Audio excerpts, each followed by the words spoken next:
হ্যাঁ গাইস, নতুন বছর পড়ে গেছে, নিজের স্কিনটাকে কিন্তু গ্লো করতে হবে। তার জন্য আমি ইউজ করছি যে refresh and smooth foam face wash XYST এর মধ্যে রয়েছে hemp and hydrochloric acid 80% natural surfactants, improve the skin texture, moisturise করবে তোমার স্কিনটাকে। তার যাদের অ্যাকনের প্রবলেম আছে, পিম্পলের প্রবলেম আছে, তারা কিন্তু এটা ইউজ করতে পারো। তো এটা ইউজ করা খুবই সোজা। আমি ফার্স্টে নর্মাল ওয়াটার দিয়ে ভালো করে ক্লিন করে নেবো নিজের ফেসটাকে। তারপর হচ্ছে আমি এটাকে ইউজ করব, যেটা তোমরা স্ক্রাবও করতে পারো বা ফেস ওয়াশও করতে পারো। আর এটা ইউজ করা কিন্তু খুবই সোজা। আর তারপর আমি এটাকে ভালো করে নর্মাল ওয়াটার দিয়ে বা প্লেন ওয়াটার দিয়ে আমি মুখটাকে ওয়াশ করে নেবো। তারপর নর্মাল একটা তোমরা টাওয়াল দিয়ে ওটাকে ভালো করে ক্লিন করে নিলে তারপর দেখো নিজের স্কিনের গ্লোটাই দেখো আমার। তো এটা কিন্তু তোমরা বাই করতে পারো ফ্লিপকার্ট, অ্যামাজন এবং নাইকা থেকে।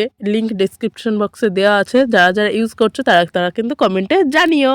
তো আমার তো বেশ ভালো লেগেছে, তোমরাও ইউজ করতে পারো।